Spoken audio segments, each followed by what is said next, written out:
Class 9 का history पढ़ाने जा रहा हूँ, चैप्टर 1, ठीक है, जिसका नाम है फ्रेंच रिवॉल्यूशन। चैप्टर का नाम है फ्रेंच रिवॉल्यूशन। तो अभी हमें सबसे पहले ये समझना है कि फ्रेंच रिवॉल्यूशन हुआ कब था, ठीक है। तो बच्चे देखो, फ्रेंच रिवॉल्यूशन हुआ था 1789 को, ठीक है। इसके बहुत सारे रीजन थे। अब इसका जो रीजन था वो मैं बता रहा हूँ। देखो, पहले जो है वो लगभग पूरे वर्ल्ड में जो है मोनार्की वाला सिस्टम था। अब आप कहोगे कि मोनार्की वाला सिस्टम क्या होता है, तो देखो, मोनार्की होता है the rule of king is called monarchy. The rule of king is called monarchy, जहां पे राजा का रूल हो, ठीक है, रूल ऑफ किंग। और अक्सर ऐसा होता था कि जो ये मोनार्की वाला सिस्टम होता था, इसमें डिक्टेटरशिप होता था, यानी कि राजा जो है वो अपने मन से जो भी चाहता था वो कर देता था। कभी किसी को फांसी दे दिया, कभी किसी को कुछ कर दिया, तो ये चीज होता था। तो फ्रेंच रिवॉल्यूशन मैंने कहा 1789 में हुआ। तो फ्रेंच रिवॉल्यूशन एक ऐसा चीज था जिसने पूरी दुनिया को मैसेज दिया। किस चीज का मैसेज दिया? 3 वर्ड का मैसेज दिया बच्चे। जैसे पहला था लिबर्टी, दूसरा था इक्वलिटी और तीसरा था फ्रेटर्निटी। पूरी दुनिया, लगभग ऑलमोस्ट कंट्री जो है वो इससे ये चीज कॉपी किया था, ठीक है, लिबर्टी, इक्वलिटी और फ्रेटर्निटी, ठीक है। तो ये 3 वर्ड थे। तो लिबर्टी का मतलब पता ही है, लिबर्टी का मतलब होता है फ्रीडम, इक्वलिटी का मतलब होता है everyone is equal for the law, and fraternity का मतलब होता है भाईचारा। भाईचारा मतलब there should not be differences, discrimination on the basis of caste, creed and nationality. किसी भी चीज के नाम पर डिस्क्रिमिनेशन नहीं होना चाहिए। फ्रेटर्निटी बना के रखना चाहिए, जिसे हिंदी में कहते हैं भाईचारा, ठीक है। तो मैंने कहा कि फ्रेंच रिवॉल्यूशन 1789 में हुआ, लेकिन इस रिवॉल्यूशन में जो है ये बहुत ही स्ट्रगल था। इसमें बहुत सारी चीजें थी, बहुत सारी बातें थी, वो मैं आपको बाद में बताऊंगा।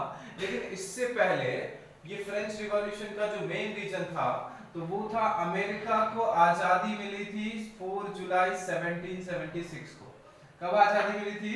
4 जुलाई 1776 को। अब आप इससे याद रखो कि 4 जुलाई 1776, अब देखो कि 9th में जो बच्चे होते हैं उसका उनका ऑलमोस्ट जो है वो एज होता है 13 या 14।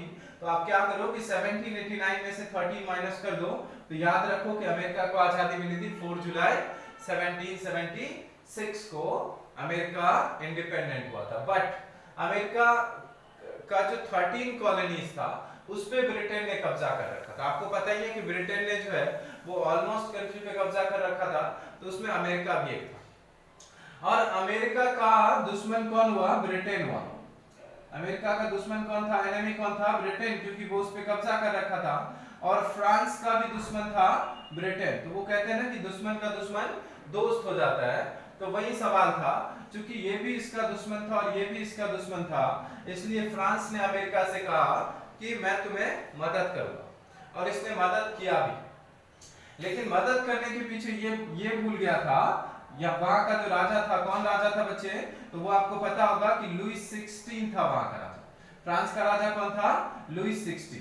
लेकिन इसने गलती क्या किया कि अमेरिका को असिस्ट करने के चक्कर में, अमेरिका को मदद करने के चक्कर में इसने अपना पूरा ट्रेजर खाली कर दिया। अब बच्चे, ट्रेजर का मतलब आपको पता होगा कि पूरा, उसको कहते हैं खजाना, ठीक है। इसने अपना कोष ही पूरा खाली कर दिया अमेरिका को मदद करने के चक्कर में, और इसने काफी ज्यादा अपना ट्रेजर खाली कर दिया। अब ट्रेजर खाली किया तो किया, लेकिन साथ में हमें तो ये भी देखना चाहिए ना कि हमें अपना कंट्री भी चलाना है। तो ये लुईस 16 जो था वो एक डिस्पोटिक रूलर था। लुईस 16 जो था बच्चे, वो एक डिस्पोटिक रूलर था। आप कहोगे कि डिस्पोटिक का मतलब क्या होता है, तो मैं बता दूं कि डिस्पोटिक का मतलब होता है एब्सोल्यूटिस्ट। एब्सोल्यूटिस्ट, आप क्लास 10th में जाओगे तो एब्सोल्यूटिस्ट जो है वो आपके लिए बहुत इंपॉर्टेंट टर्म हो जाएगा। इससे ऑब्जेक्टिव मार्क्स का क्वेश्चन भी बनता है। क्या पता आपको 9th में भी पूछ दे कि एब्सोल्यूटिस्ट का मतलब होता है द किंग और the ruler which has no restraint on his own power. तो ऐसा राजा जिसको कि खुद के सत्ता पे कोई नियंत्रण ना हो। वैसा ही कंडीशन लुईस 16 के साथ था। तो बच्चे, डिस्पोटिक मतलब भी होता है निरंकुश, हिंदी में कहते हैं निरंकुश। तो लुईस 16 जो था वो एक निरंकुश राजा था, मतलब उस पे कोई भी लगाम नहीं था। बड़ा बेवकूफ टाइप का राजा था, मतलब हमेशा अपना मनमानी करता था, कभी किसी को फांसी दे दिया, कभी टैक्स बढ़ा दिया, कभी कुछ कर दिया, कभी कुछ कर दिया।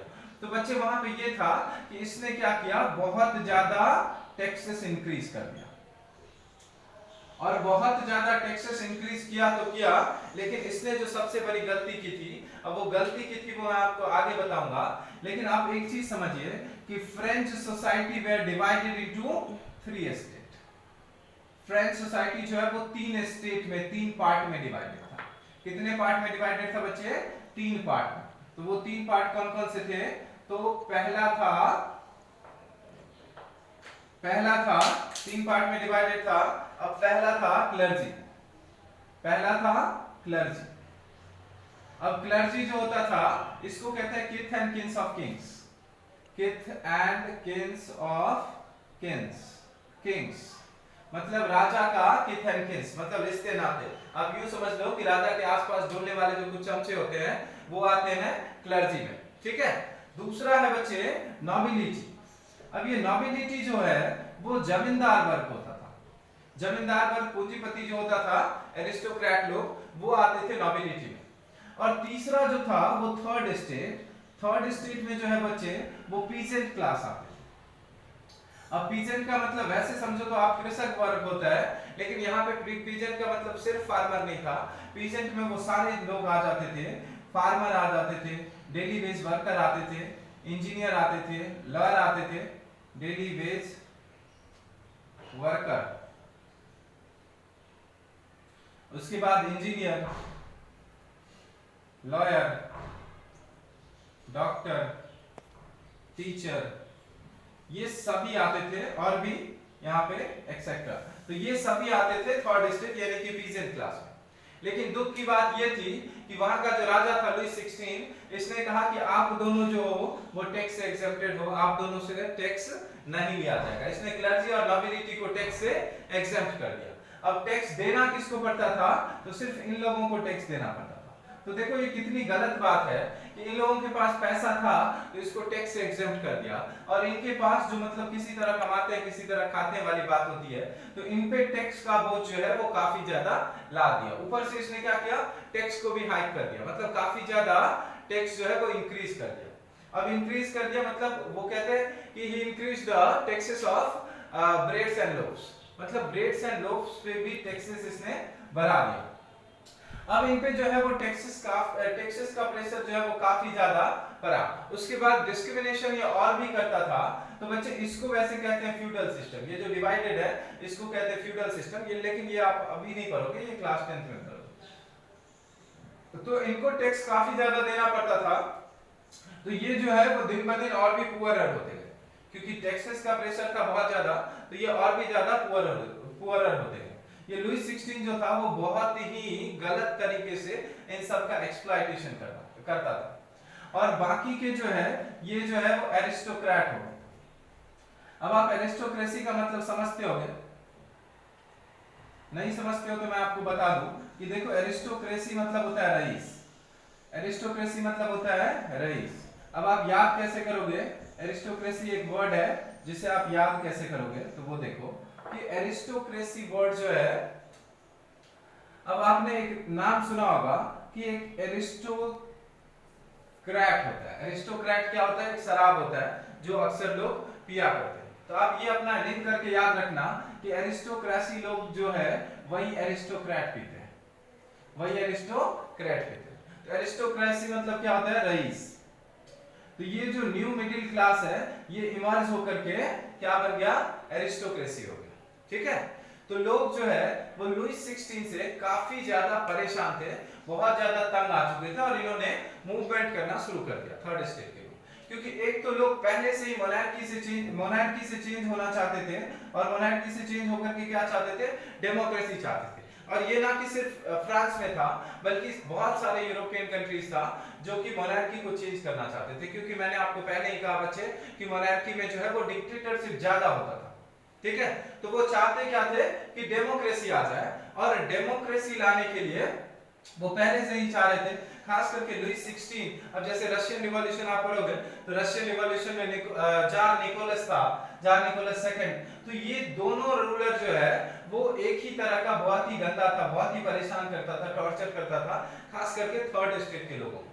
ठीक है, तो वो मैं आपको रशियन रिवॉल्यूशन से फ्रेंच रिवॉल्यूशन कैसे लिंक करोगे वो मैं आपको बता दूंगा, आपको याद करने की जरूरत नहीं पड़ेगी, लेकिन जब मैं वो पढ़ाऊंगा तब आपको लिंक करूंगा। ठीक है, तो अब आप देखो यहाँ पे ये क्या था, थर्ड स्टेट वाले लोग, अब इनको जो है वो दो टाइप का टैक्सेस देना पड़ता था। अब वो दो टाइप का टैक्स क्या होता था बच्चे, तो ये दो टाइप का जो टैक्स अभी मैं लिखूंगा इसको आप जो है वो अपने मेमोरी में इस तरह से बिठा लो कि कभी ये डिलीट ना हो पाए, क्योंकि ये एग्जाम के पॉइंट ऑफ व्यू से बहुत ज्यादा इंपॉर्टेंट है। वो पहला टैक्स होता था बच्चे थीथेस और दूसरा होता था टैले।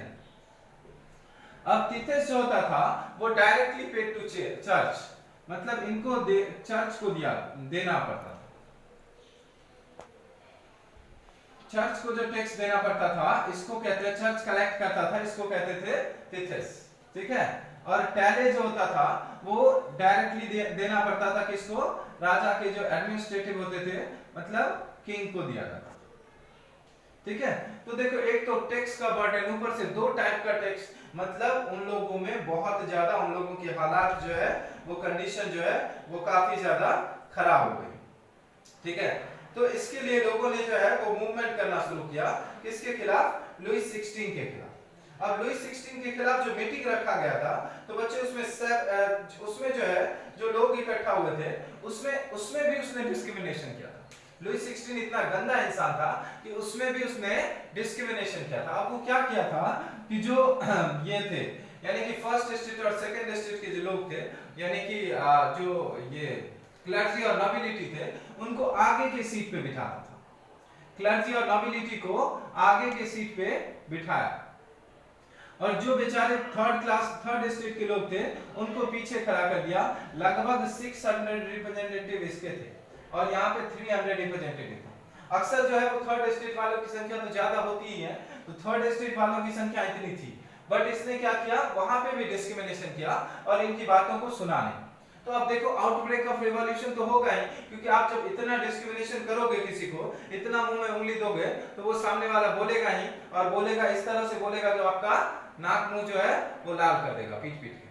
तो वही किया, ये थर्ड स्टेट वाले लोग जो है वो काफी ज्यादा गुस्सा हो गए। अब ये आउटब्रेक कितना ज्यादा हुआ रिवॉल्यूशन, ये मैं आपको नेक्स्ट वीडियो में बताऊंगा, क्योंकि सारा जब अभी बता दूंगा तो हो सकता है कि आपके दिमाग से डिलीट हो जाए।